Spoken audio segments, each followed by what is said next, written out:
प्रिय दर्शकों, मैं आप सबका इस क्रमबद्ध बाइबल अध्ययन कार्यक्रम सत्य वचन में हार्दिक स्वागत करती हूँ। मुझे आशा है कि आप सब इस अध्ययन के द्वारा आत्मिक लाभ प्राप्त कर रहे हैं। पिछले अध्ययन हमने जाना कि परमेश्वर कैसे मूसा का आह्वान करते हैं, किस तरह से मूसा जलती हुई झाड़ी में परमेश्वर का दर्शन पाता है और परमेश्वर द्वारा मूसा की बुलाहट और सेवा के लिए अधिकृत किया जाता है। आज के अध्ययन में हम निर्गमन की पुस्तक के 4थे अध्याय का अध्ययन करेंगे, जिसमें हम सीखेंगे कि मूसा एक अद्भुत सामर्थ्य को पाता है और अपने भाई हारून के साथ इजरायलियों को छुड़ाने के लिए वापस मिस्र देश को लौटता है। तो आइए परमेश्वर के दास के द्वारा इन सब गहरी बातों को समझें।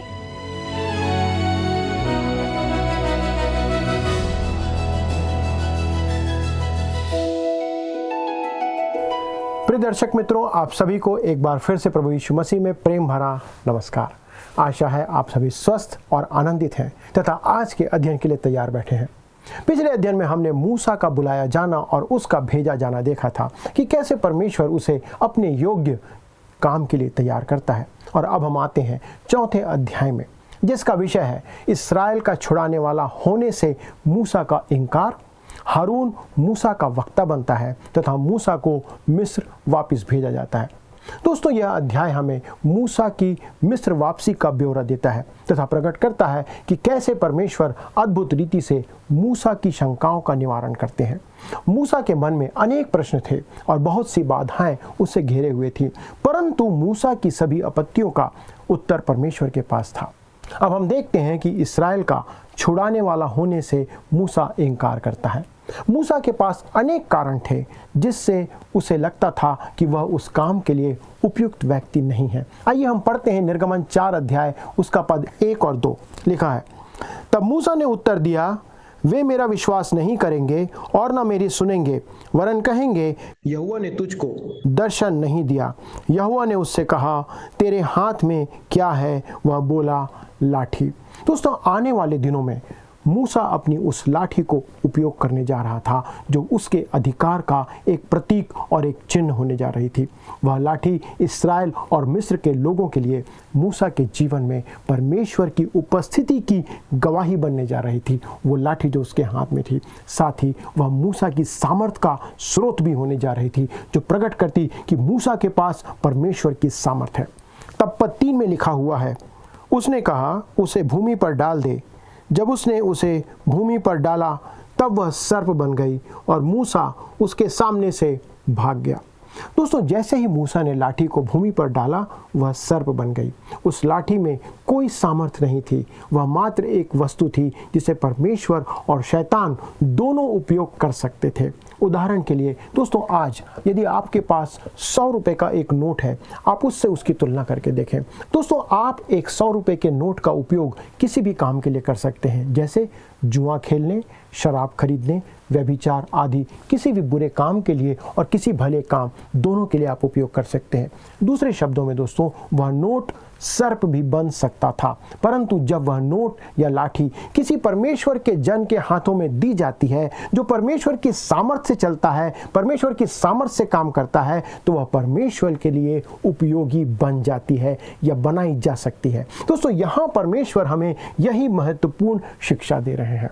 तब पद 4 में हम पढ़ते हैं, आगे लिखा है, तब यहोवा ने मूसा से कहा, हाथ बढ़ाकर उसकी पूंछ पकड़ ले, ताकि वे लोग विश्वास करें कि तुम्हारे पितरों के परमेश्वर अर्थात अब्राहम के परमेश्वर, इसहाक के परमेश्वर और याकूब के परमेश्वर यहोवा ने तुझको दर्शन दिया है। दोस्तों, बहुत से लोग आज कार, रेडियो, टीवी और अन्य वस्तुओं को शैतान की वस्तु मानकर चलते हैं, परंतु याद रखें दोस्तों, शैतान इनका उपयोग कर सकता है, परंतु परमेश्वर भी इनका उपयोग कर सकता है और इन वस्तुओं को परमेश्वर उपयोग करता है। परमेश्वर ने कहा, उस सर्प की पूंछ को पकड़ ले।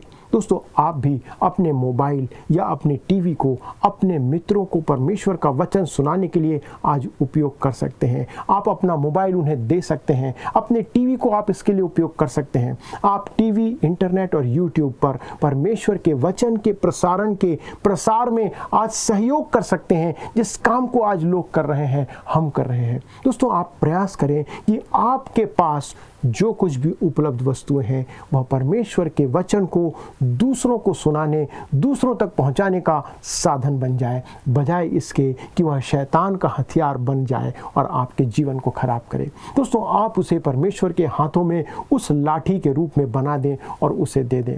परमेश्वर ने इस्राएल की संतानों को मिस्र से छुड़ाने के लिए मूसा को बुलाया था और उसने उसे 40 वर्षों तक निर्जन प्रदेश में प्रशिक्षण दिया और जलती हुई झाड़ी में उसे अधिकृत किया। मूसा, जो एक समय उतावली में परमेश्वर के समय से आगे भागे जा रहा था, अब परमेश्वर द्वारा उस काम के लिए अधिकृत किए जाने पर कतरा रहा था और वो आगे जाना नहीं चाह रहा था। उसने परमेश्वर को अपनी बाधाएं बताई और परमेश्वर ने उसके हाथ में एक लाठी दी। तब उसने यह सीखा कि जब परमेश्वर को समर्पित किसी मनुष्य के द्वारा लाठी उपयोग की जाती है तब वह उसके अधिकार का प्रतीक या चिन्ह बन जाती है। दोस्तों, उस लाठी के अतिरिक्त परमेश्वर मूसा को आश्वासन का एक और संकेत देते हुए महत्वपूर्ण पाठ सिखाते हैं कि वह इस्राएल को मिस्र से छुड़ाने की एक महान जिम्मेदारी को पूरी करने जा रहा है। तब आइए पद 6 से 8 में हम आगे पढ़ते हैं। लिखा है, फिर यहोवा ने उससे कहा, अपना हाथ छाती पर रख कर ढांप। अतः उसने अपना हाथ छाती पर रख कर ढांप लिया। फिर जब उसे निकाला तब क्या देखा कि उसका हाथ कोढ़ के कारण हिम के समान श्वेत हो गया है। तब उसने कहा, अपना हाथ छाती पर फिर रख कर ढांप। उसने अपना हाथ छाती पर रख कर ढांप लिया और जब उसने उसकी छाती पर से निकाला तब क्या देखता है कि वह फिर सारी देह के समान हो गया। तब यहोवा ने कहा, यदि वे तेरी बात का विश्वास ना करें तो पहले चिन्ह को ना माने तो दूसरे चिन्ह का विश्वास करेंगे। दोस्तों, यहाँ पर मूसा के लिए एक महान संदेश था। उसकी छाती उसके आंतरिक जीवन को प्रकट करती है। नीति वचन अध्याय 4 के पद 23 में लिखा है, सबसे अधिक अपने मन की रक्षा कर, क्योंकि जीवन का मूल स्रोत वही है। दूसरे शब्दों में, हाथ वही करेगा जो हृदय उसे करने को कहेगा। परमेश्वर उस मनुष्य के हाथों में लाठी देना चाहता था जो परमेश्वर के प्रति समर्पित है। परमेश्वर चाहता था कि मूसा का हाथ अब उसके हृदय के अनुसार कार्य करे, जो उसका हृदय का ही वही को काम करे और उसका हृदय परमेश्वर के अनुरूप काम करे। ये परमेश्वर कह रहा था। मत्ती 7 अध्याय के पद 17 में प्रभु यीशु मसीह ने कहा था, इसी प्रकार हर एक अच्छा पेड़ अच्छा फल लाता है और निकम्मा पेड़ बुरा फल लाता है। तथा लूका 6वें अध्याय के पद 45 में लिखा है, भला मनुष्य अपने मन के भले भंडार से भली बातें निकालता है और बुरा मनुष्य अपने मन के बुरे भंडार से बुरी बातें निकालता है, क्योंकि जो मन में भरा है वही उसके मुंह पर आता है। परमेश्वर मूसा से कह रहा था कि उसका हाथ, उसके हृदय दोनों एक समान काम करना चाहिए, परमेश्वर को समर्पित होना चाहिए। परमेश्वर आज हमसे भी यही कहता है, यही कह रहा है। परमेश्वर को आपके पैसे नहीं चाहिए, आपकी योग्यता नहीं चाहिए। दोस्तों, परमेश्वर आपको और मुझे चाहता है। वो चाहता है कि आप और मैं उसके बन जाए। यदि उसके आप और मैं बन जाते हैं, यदि हम उसके बन जाते हैं तो उसे बाकी सब कुछ भी मिल जाता है दोस्तों, जो परमेश्वर चाहता है। मूसा ने अपना हाथ अपनी छाती पर रखा और वो हाथ कोढ़ से भर गया। जब उसने दोबारा अपना हाथ छाती पर रखा तो वह कोढ़ से शुद्ध हो गया। मूलतः दोस्तों, आपके हृदय से ही सब कुछ बाहर निकलता है। परमेश्वर चाहता है कि आपके हाथों में जो लाठी है वो परमेश्वर के अधीन रहे, उसके नियंत्रण में रहे, तथा मनुष्य का हाथ भी उसके हृदय की दिशा में या उसकी दशा में उसके अनुरूप काम करते रहे, जैसा उसका हृदय जो परमेश्वर के समर्पित है। कहने का मतलब यह है कि हमारा हृदय परमेश्वर को समर्पित होना चाहिए और हमारा शरीर हमारे हृदय के अनुसार काम करना चाहिए। मूसा और इस्राएल की संतानों के लिए तथा आज हमारे लिए भी यही एक महान शिक्षा है कि हमारा हृदय, हमारा शरीर परमेश्वर के अनुरूप हो और उसके नियंत्रण में रहे। तब आगे पद 10 में हम पढ़ते हैं, लिखा हुआ है, मूसा ने यहोवा से कहा, हे मेरे प्रभु, मैं बोलने में निपुण नहीं, ना तो पहले था और ना जब से तू अपने दास से बातें करने लगा। मैं तो मुंह और जीभ का भद्दा हूँ। दोस्तों, अब मूसा एक और आपत्ति दर्ज करता है। कहता है, प्रभु, इस काम के लिए एक निपुण वक्ता की आवश्यकता है और मैं तो बोलने में अच्छा नहीं हूँ, मुझे बोलना नहीं आता है। समय आने पर दोस्तों, मूसा अच्छा खासा बोलने वाला बन सकता था, परंतु वह बहाना बना रहा था। वो स्वयं को अयोग्य समझ रहा था, जैसा आज बहुत से लोग समझते हैं। तब पद 11 और 12 में क्या लिखा है? यहोवा ने उससे कहा, मनुष्य का मुंह किसने बनाया है, और मनुष्य को गूंगा या बहिरा या देखने वाला या अंधा मुझ यहोवा का छोड़ कौन बनाता है? अब जा, मैं तेरे मुख के संग होकर जो तुझे कहना होगा वह तुझे सिखलाता जाऊंगा। मित्रों, परमेश्वर अब मूसा से कह रहे थे कि मूसा, मुझे केवल तेरा हाथ ही नहीं परंतु मुझे तेरा मुंह भी चाहिए। परमेश्वर ने मूसा से प्रतिज्ञा की कि वह उसके मुख के संग बना रहेगा। उसे जो बोलना है वो परमेश्वर उसे बताएगा और सिखाएगा। मित्रों, मनुष्य के हृदय से ही उसके जीवन की सच्चाई निकलती है। जो कुछ आपके हृदय में है वही आपके मुख से बाहर आता है। जैसा मैंने पहले आपको बताया था, परमेश्वर मूसा का हृदय चाहता था ताकि उस पर उसका नियंत्रण रहे। तब आइए पद 13 में हम पढ़ते हैं, वहां पर आगे लिखा है, उसने कहा, हे मेरे प्रभु, कृपया किसी और को तू भेज। दोस्तों, मूसा किसी और को भेजकर अपने आप को बचाना चाह रहा था और उस काम से बचना चाह रहा था। तब आप देखते हैं पद 14 से 16 में प्रभु आगे क्या कहता है कि हारून यहाँ पर मूसा का वक्ता ठहराया जाता है। आइए हम पढ़ते हैं पद 14 से 16 लिखा है, तब यहोवा का कोप मूसा पर भड़का और उसने कहा, क्या तेरा भाई लेवी हारून नहीं है? मुझे निश्चय है कि वह बोलने में निपुण है और वह तुझसे भेंट के लिए निकला आता है और तुझे देखकर मन में आनंदित होगा। इसलिए तू उसे ये बातें सिखाना और मैं उसके मुख के संग और तेरे मुख के संग होकर जो कुछ तुम्हें करना होगा वह तुमको सिखाता जाऊंगा। वह तेरी ओर से लोगों से बातें किया करेगा। वह तेरे लिए मुंह और तू उसके लिए परमेश्वर ठहरेगा। दोस्तों, यहाँ पर आप देखते हैं कि मूसा ने परमेश्वर से एक वक्ता मांगकर बहुत बड़ी गलती की।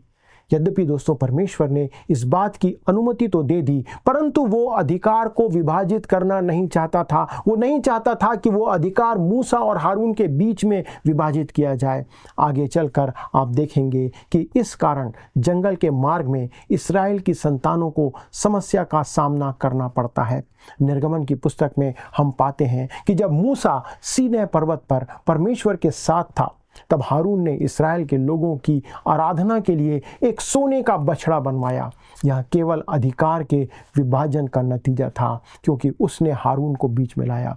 गिनती की पुस्तक में हमें अन्य समस्याएं भी दिखाई देती है। दोस्तों, इस्राएल के लोगों को छुड़ाने के लिए परमेश्वर को हारून की आवश्यकता नहीं थी, उसे बस मूसा ही चाहिए था, क्योंकि परमेश्वर ने मूसा को चुना था। परंतु मूसा परमेश्वर पर संपूर्ण भरोसा नहीं कर रहा था। इस कारण परमेश्वर को एक व्यक्ति उसके साथ खड़ा करना पड़ा, उसके साथ भेजना पड़ा। दोस्तों, अपनी कमजोरियों को जानना अच्छी बात है। इस बात को ध्यान रखिए, अपनी कमजोरियों को जानना अच्छा है, परंतु जब परमेश्वर हमें किसी काम के लिए बुलाता है तब हमें भरोसे के साथ उत्तर देना चाहिए और परमेश्वर के काम के लिए आगे बढ़ना चाहिए। परमेश्वर आपको जो काम करने के लिए बुलाएगा दोस्तों, उससे वह पूरा करने के लिए आपको योग्य भी बनाएगा और योग्यता भी प्रदान करेगा। परमेश्वर ऐसा करने वाला परमेश्वर है। आइए तब आगे बढ़ते हैं और पद 17 से 18 को पढ़ते हैं। वहां पर लिखा हुआ है, और तू इस लाठी को हाथ में लिए जा और इसी से इन चिन्हों को दिखाना। तब मूसा अपने ससुर यित्रो के पास लौटा और उससे कहा, मुझे विदा कर कि मैं मिस्र में रहने वाले अपने भाइयों के पास जाकर देखूं कि वे अब तक जीवित हैं या नहीं। यित्रो ने कहा, कुशल से जा। दोस्तों, आप देखते हैं पद 19 में आगे कि मूसा मिस्र देश को लौटा है। आइए हम पढ़ते हैं पद 19। लिखा है, और यहोवा ने मिद्यान देश में मूसा से कहा, मिस्र को लौट जा, क्योंकि जो मनुष्य तेरे प्राण के प्यासे थे वे सब मर गए हैं। दोस्तों, अब मिस्र में एक नया फिरौन राजा था। जिस फिरौन ने मूसा को मारने की आज्ञा दी थी वह मर चुका था। इस कारण अब मूसा सुरक्षित था। तब पद 20 और 21 में आगे लिखा हुआ है, तब मूसा अपनी पत्नी और बेटों को गधे पर चढ़ाकर मिस्र देश की ओर परमेश्वर की उस लाठी को हाथ में लिए हुए लौटा। तब यहोवा ने मूसा से कहा, जब तू मिस्र में पहुँचे तब ध्यान रहे कि जो चमत्कार मैंने तेरे वश में किए हैं उन सबों को फिरौन को दिखलाना, परंतु मैं उसके मन को हठीला करूँगा और वह मेरी प्रजा को जाने ना देगा। दोस्तों, वास्तव में जब परमेश्वर ने कहा कि वह फिरौन के मन को हठीला करेगा, तब उसने परेशानी के बारे में बताया था कि परेशानियां आएगी। यह समस्या विपत्तियों के समय और खुलकर सामने आती है, जिसे हम आगे चलकर विस्तार से देखेंगे। पद 22 में आगे लिखा हुआ है, कहता है, और तू फिरौन से कहना, यहोवा यूँ कहता है कि इस्राएल मेरा पुत्र वरन मेरा जेठा है। दोस्तों, यहाँ पर परमेश्वर ने कभी भी किसी एक इस्राएली को, ध्यान रखिएगा, परमेश्वर ने कभी भी किसी एक इस्राएली व्यक्ति को अपनी संतान नहीं कहा, परंतु उसने एक राष्ट्र के रूप में, सामूहिक तौर पर उन्हें एक राष्ट्र के रूप में अपनी संतान कहा है। जैसा लिखा है पद 23 में हमने पढ़ा, इस्राएल मेरा पुत्र वरन मेरा जेठा है। तब पद 23 में हम पढ़ते हैं, लिखा है, और मैं जो तुझसे कह चुका हूँ कि मेरे पुत्र को जाने दे कि वह मेरी सेवा करें, और तूने अब तक उसे जाने नहीं दिया, इस कारण मैं अब तेरे पुत्र वरन तेरे जेठे को घात करूंगा। परमेश्वर फिरौन और मिस्र वासियों के साथ नरमी से व्यवहार कर रहा था। उसने इस संघर्ष के आरंभ में ही फिरौन को चेतावनी दे दिया था, या तो मेरे पुत्र इस्राएल को जाने दे, नहीं तो मैं तेरे पहलौठों को घात करूंगा। परमेश्वर ने मिस्रियों के पहलौठों को छूने से पहले कई विपत्तियां भेजी और उन्हें समय दिया कि वे सच्चे परमेश्वर को पहचान जाएं और इस्राएल को जाने दें, परंतु फिरौन ने उन अवसरों का जो परमेश्वर ने उसे बार बार दिया, उसका लाभ नहीं उठाया। तब पद 24 में हम पढ़ते हैं, आगे लिखा है, तब ऐसा हुआ कि मार्ग पर सराय में यहोवा ने मूसा से भेंट करके उसे मार डालना चाहा। दोस्तों, यह बहुत ही अनोखा पद है जो वास्तव में मूसा के तीसरी आपत्ति को प्रकट करता है कि मूसा की तीसरी आपत्ति क्या थी। मूसा ने अपने स्वयं के पुत्रों का खतना अब तक नहीं कराया था। मित्रों, आपको याद होगा, खतना परमेश्वर और अब्राहम के बीच वाचा का चिन्ह था या सबूत था। दोस्तों, यदि मूसा को परमेश्वर की आज्ञा का प्रचार करना था, यदि उसका काम करना था, तो उसे भी सबसे पहले उसकी आज्ञा के प्रति आज्ञाकारी रहना था। परमेश्वर को जबरदस्ती मूसा को उस अनाज्ञाकारिता की याद दिलाना पड़ा जो यहाँ पर परमेश्वर करता है। पद 25 और 26 में आगे लिखा हुआ है, तब सिप्पोरा ने एक तेज चकमक पत्थर लेकर अपने बेटे की खलड़ी को काट डाला और मूसा के पांव पर यह कहकर फेंक दिया, निश्चय तू मेरे लिए लहू बहाने वाला मेरा पति है। तब यहोवा ने उसको छोड़ दिया। उस समय खतने के कारण वह बोली, तू लहू बहाने वाला पति है। मित्रों, इस घटना को समझना कठिन है तथा इसे समझाने के लिए हमें थोड़ा पीछे से जाकर के अवलोकन करना पड़ेगा। जब मूसा मिस्र से एक भगोड़े के रूप में भागा तो वह मिद्यान देश को पहुंचा। आपको याद होगा कि मिद्यानी लोग अब्राहम और कतूरा से उत्पन्न संतान थे। वे मूर्ति पूजक नहीं थे, परंतु एक ही ईश्वर की आराधना करने वाले लोग थे। इन लोगों के साथ रहने से मूसा को अपनापन लगने लगा और महसूस हुआ। मिद्यान देश के याजक के साथ अच्छी मित्रता हो गई और जिसकी 7 बेटियां थी, मूसा ने उसकी बेटी सिप्पोरा से विवाह कर लिया, जैसा मैंने पहले आपको बताया था। और सिप्पोरा का अर्थ होता है गौरैया या एक छोटी चिड़िया। मूसा की पत्नी सबसे पहले तो एक छोटी चिड़िया के समान थी। अब आप देखते हैं कि परमेश्वर ने आरंभ में मूसा के परिवार को आशीष दी। उसका पहलौठा गिरशेम था, जिसके नाम का अर्थ परदेसी होता है। मूसा मिद्यान में एक परदेसी था, परंतु उसे परदेश में एक घर और एक परिवार मिला। आप इस बात को देखते हैं दोस्तों कि दुर्भाग्य से मूसा का जो वैवाहिक जीवन था उसमें कुछ समस्या थी। परमेश्वर ने जलती हुई झाड़ी में मूसा को दर्शन देकर उसे मिस्र जाने की आज्ञा दी थी। फिरौन की मृत्यु हो चुकी थी, इस कारण मूसा का वापस जाना सुरक्षित था। परंतु जब मूसा ने मिस्र के लिए अपनी यात्रा आरंभ की, तब परमेश्वर ने उसे भेंट करके उसे मार डालना चाहा, जो हमने अभी पढ़ा। परंतु क्यों मार डालना चाहा? क्योंकि मूसा ने अपने पुत्र का खतना करने के अनुष्ठान को या उस क्रिया को नज़रअंदाज किया था।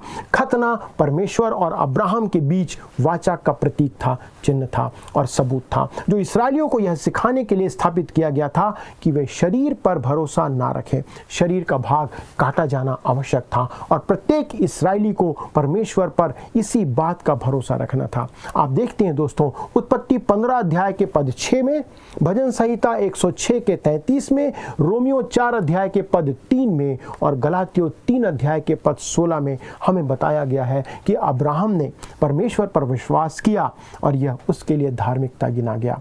इसहाक और याकूब ने भी अब्राहम का अनुसरण किया। वे जन्म से ही इस्राएली थे, परंतु फिर भी खतना उनके लिए एक चिन्ह था जो उन्हें दिया गया था, और ऐसा करना उनके लिए विश्वास का एक धार्मिक अनुष्ठान था। खतना ही एक प्रमाण था कि वह व्यक्ति अब्राहम की संतान है, या उनके विश्वास का प्रमाण था जो यहाँ पर प्रकट किया गया है। अब आप देखते हैं दोस्तों कि प्रकट है कि सिप्पोरा ने खतने की प्रथा का विरोध किया था, और मूसा ने इस पर कोई दबाव नहीं डाला, या उसने इस बात को पूरा करने के लिए अपने परिवार को नहीं समझाया।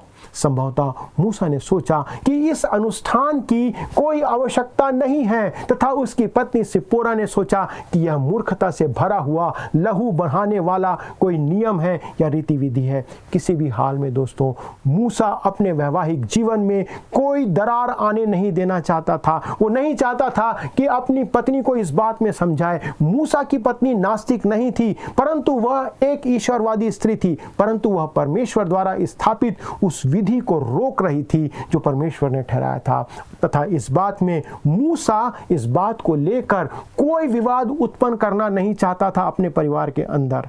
मूसा फिरौन के विरोध में तो खड़ा हो सकता था, परंतु अपनी पत्नी के विरोध में खड़ा होने की उसकी हिम्मत नहीं थी। इस बात को यहाँ पर प्रभु प्रकट करता है। मूसा इस्राएल के लोगों को उनकी गलती बता सकता था, परंतु अपनी पत्नी को उसकी गलती वो सुनाने में हिचकिचा रहा था, और ये बात थी जो यहाँ पर हो रही थी।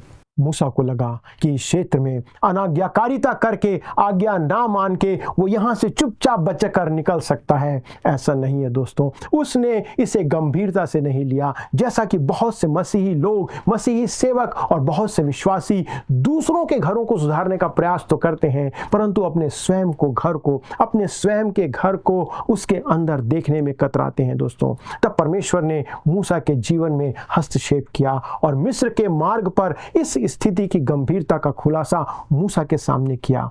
जब किसी परिवार में दोस्तों, ध्यान से सुनिएगा, जब किसी परिवार में पति और पत्नी आत्मिक बातों में सहमत नहीं होते हैं तो निश्चित तौर से उस परिवार के अंदर एक बड़ी समस्या आ सकती है। यही कारण है कि पवित्र शास्त्र बाइबल विश्वासियों को अविश्वासियों के साथ विवाह करने की अनुमति नहीं देती है, उन्हें चेतावनी देती है। दोस्तों, आपने देखा कि सिप्पोरा ने मूसा की जान बचाने के लिए अपने बच्चों का खतना किया। इसलिए जो कुछ भी सिप्पोरा ने किया यह उसके विश्वास का एक हिस्सा था। उसने अब्राहम के साथ की गई वाचा की प्रतिज्ञा का दावा किया, अर्थात शरीर पर भरोसा न रखते हुए लहू के द्वारा छुटकारे पर उसने विश्वास किया। संभवतः बेटों के खतने के बाद जब वे मिस्र पहुंचे तो मूसा ने वहां की समस्या को देखा। सिप्पोरा को वापस उसके पिता के पास उसने घर भेज दिया। आगे हम देखेंगे दोस्तों कि जब वह निर्जन प्रदेश की यात्रा आरंभ करता है तो मूसा का ससुर अपनी बेटी को, सिप्पोरा को और उसके बेटों को मूसा के पास लेकर के उनका मेल मिलाप करने के लिए आता है। आइए तब हम आगे बढ़ते हैं और पढ़ते हैं पद 27 से लेकर 31 तक। लिखा है, तब यहोवा ने हारून से कहा, मूसा से भेंट करने को जंगल में जा। वह गया और परमेश्वर के पर्वत पर उससे मिला और उसको चूमा। तब मूसा ने हारून को यह बतलाया कि यहोवा ने क्या क्या बातें कहकर उसको भेजा है और कौन कौन से चिन्ह दिखाने की आज्ञा दी है। तब मूसा और हारून ने जाकर इस्राएलियों के सब पुरनियों को इकट्ठा किया, और जितनी बातें यहोवा ने मूसा से कही थी वह सब हारून ने उन्हें सुनाई, और लोगों के सामने वे चिन्ह भी दिखाए, और लोगों ने उनका विश्वास किया। और यह सुनकर कि यहोवा ने इस्राएलियों की सुधि ली और उनके दुखों पर दृष्टि की है, उन्होंने सिर झुकाकर दंडवत किया। दोस्तों, यहाँ हमारे सामने एक महान आराधना का दृश्य है। ये लोग अब परमेश्वर में विश्वास करने लगते हैं तथा परमेश्वर इसी विश्वास के आधार पर उन्हें मिस्र देश की गुलामी से छुटकारा देकर बाहर निकालने जा रहा था। यह एक अद्भुत भाग है दोस्तों, जो सेवा में हमें सबसे पहले स्वयं को, हमारे जीवन को, अपने परिवार के अंदर अनुशासन और आज्ञाकारिता को सिखाने की मांग करता है। नहीं तो हमारी सेवा पूर्ण नहीं हो सकती, या दूसरे शब्दों में दोस्तों, हम आरंभ नहीं कर सकते। हम उस सेवा में तब तक आगे बढ़ नहीं सकते जब तक हम स्वयं और अपने परिवार के साथ उन बातों के प्रति जो परमेश्वर ने दिया है आज्ञाकारी बने रहें। आइए दोस्तों, हम प्रार्थना करें कि हम ना केवल दूसरों को सिखाने वाले हों, परंतु सबसे पहले अपने आप को, अपने परिवार को, अपने बच्चों को परमेश्वर के वचन और उसकी आज्ञाओं के प्रति जागृत करें, ताकि हम और हमारा परिवार मिलकर परमेश्वर की सेवा के लिए उपयोग किए जाएं। आइए प्रार्थना करें। हमारे स्वर्गीय पिता, हम धन्यवाद देते हैं आपके अनुग्रह के लिए और इस अध्ययन के लिए जिसके द्वारा आपने हमें आज्ञाकारिता का पाठ सिखाया। प्रभु, हमारे दर्शकों के लिए प्रार्थना करते हैं कि यदि हम किसी कारण अपने परिवार में आपकी आज्ञाओं को पूरा करने में हम सफल नहीं रहे हैं, हमारी सहायता करें प्रभु, कि हम आपके वचन को अपने परिवार में, अपने बच्चों के बीच में, अपने पति और पत्नी के साथ प्रभु पूरा करने का प्रभु हम हियाव उठाएं, और इसके द्वारा से प्रभु हम आपकी आज्ञा को अपने जीवन में पूरा करें, ताकि आप हमें दूसरों को सेवा करने में, वचन सिखाने में उपयोग करें। धन्यवाद के साथ विनती को प्रभु यीशु ख्रीस्त के नाम से मांगते हैं, आमीन। अगले प्रसारण तक परमेश्वर का अनुग्रह आप पर बने रहे, और यदि आपके पास कोई प्रश्न है तो कृपया फ़ोन उठाएं और अभी हाल हमसे बातें करें। प्रभु आप सभी को आशीष दे। प्रिय दर्शकों, आज के अध्ययन से हमने सीखा कि एक समय था जब मूसा घमंड में आकर खुद ही अपने इजरायली भाइयों को बचाने के लिए एक मिस्री व्यक्ति की हत्या कर देता है, और आज जब परमेश्वर उसे उसी कार्य के लिए उपयोग करते हैं तो वे बहाने बनाता है कि मैं अच्छा वक्ता नहीं हूँ, मेरी बातें नहीं सुनेंगे, मैं हकलाता हूँ, आदि बहाने। परंतु जब परमेश्वर उसे उपयोग करना चाहते हैं तो वे उसके हर बहाने का हल भी कर देते हैं, और आखिर में मूसा जाता है। दोस्तों, कई बार हम भी ऐसे ही बहाने बनाते हैं। आज चर्च नहीं जाना है, बहुत काम है, आज बाइबल नहीं पढ़नी है, टाइम नहीं है, आज प्रार्थना का समय नहीं है, ऐसे ऐसे कई बहाने। दोस्तों, परमेश्वर रोज़ आपका इंतज़ार करते हैं, कब आपसे मुलाकात होगी, कब आप उनके साथ समय बिताएंगे। अतः आइए आज ही ये समय, ये जीवन उसको दे दें। दोस्तों, ये वक्त होगा कि हम प्रश्नों को देखेंगे। पिछले सप्ताह हमने क्रमांक 106 का प्रश्न पूछा था, जिसका सही उत्तर है ऑप्शन बी, इजराइल राष्ट्र।